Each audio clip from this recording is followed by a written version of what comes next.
Hi, my name is Tamegoda. I'm presenting our work Macro Average Where Types Are Important Too. So let's start with something we all know.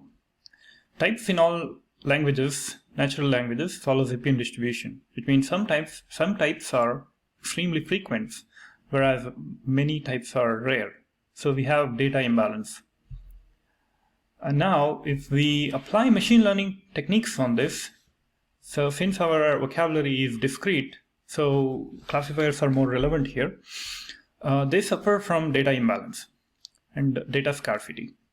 So if frequent types are the ones we really care about, then we have lots of examples for frequent types. Then we are in luck. But unfortunately, rare types are important. So we need extra care while applying machine learning on this kind of distributions. So in our past work, we explored modeling. So in this work, we focus on evaluation. What we should do, what is the extra care we should take while evaluating models. So with this background, here's an overview for the rest of the talk. So first, we describe how to evaluate MT on imbalanced data. We describe macro F1. Then we justify macro F1 on direct assessment as well as downstream tasks.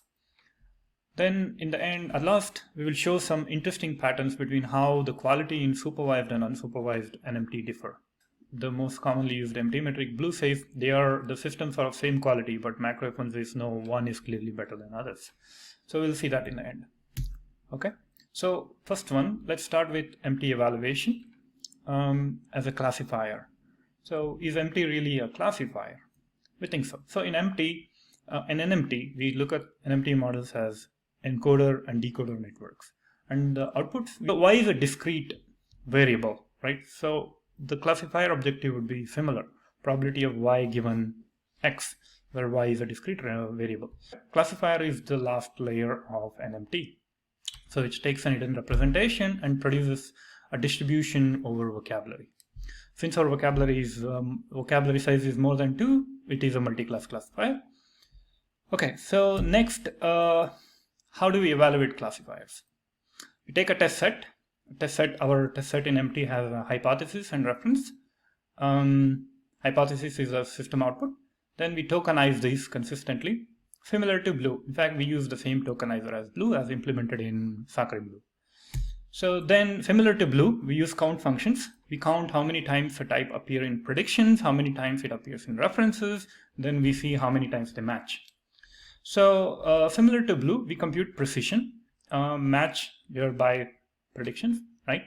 So different than Blue is Blue computes one precision for all the unigrams. If you ask what is the precision for the type the, you don't get that statistics from Blue. Whereas here we're computing precision for each type, and similarly recall for each type and F measure for each type. These are standard metrics, right?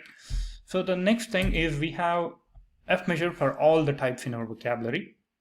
Then how do we summarize the overall performance? How do we reduce it to a single number? So we would take an average of performances. The crucial information is how do we take average? So there are many ways to take averages. The simple one is macro average or unweighted average. So we assign equal importance to each class or type.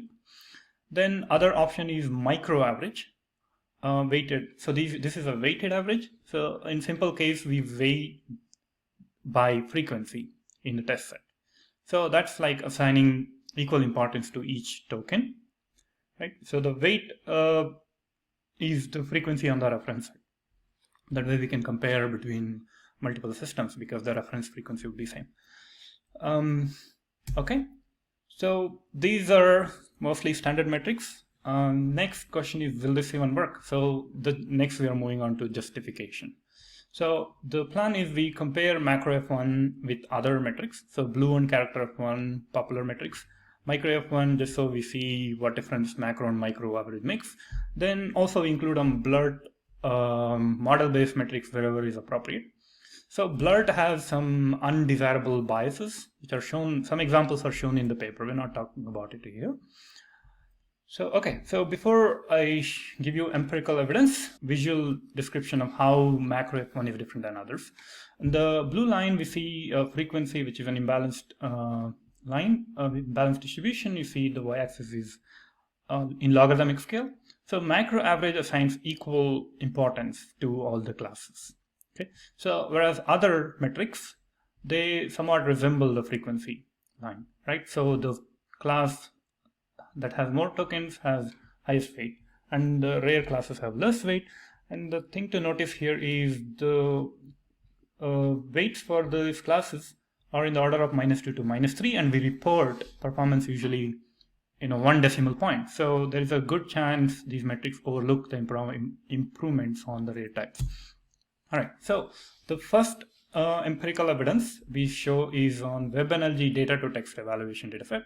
This is a small dataset and it is English only. However, it has annotations for human annotations for fluency, grammar, and semantics. So we can figure out which metrics are inclined towards fluency and which are inclined towards semantics. So let's start with blue and consider blue as a baseline. Now, if you look at character F1, the fluency aspect of character F1 is it's a weak correlator, whereas semantics, it's a strong correlator. Now, macro F1, it's even weaker in terms of fluency and grammar, whereas semantics, it's better than blue. It's competitive with character F1 or just a few points lower. Now, if we take micro F1, it's not as good as blue, but better than macro F1 and character F1, and it's not that great in terms of semantics. So if we look at between micro F1 and macro F1 weighs towards semantics because the more weight is on the rare classes, whereas micro F1 weighs towards the frequent classes where function words are. Okay, so blurt, it does reasonably well. Okay, so in comparison, blurt is a segment level metric. We take mean and median as two options. So we see there is some discrepancy between should we take mean and median. However, yeah, overall it is good, but it has its own issues like biases, etc., which are described in paper. So overall, macro F1 is not so great in terms of fluency and grammar, but it is good in terms of semantics. Okay. Next, we go to WMT metrics. So here there are a lot of languages. So we take 3 years, 2017 to 2019. Each year has tens of languages, 13, 14, and 18. So we summarize it into number of times a metric wins. So we have two forms of blue pre-computed by blue pre-computed by organizers, and blue is the one we compute in Sacre Blue. Macro F1 and micro F1 use the same tokenizer as the blue that we compute.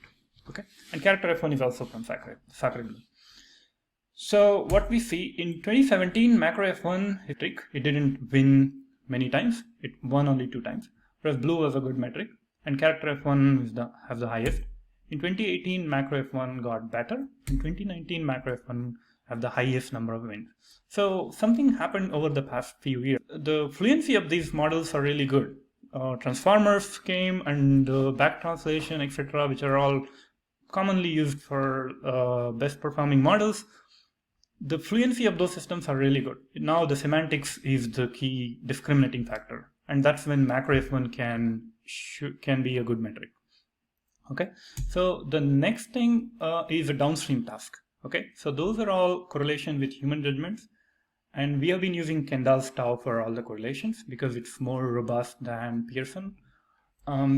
So here the next task is correlation with downstream task. So here it's an IR task. Source documents are in one language and queries are in another language. So the simple solution is translate all source documents to target language, and then we match queries and documents.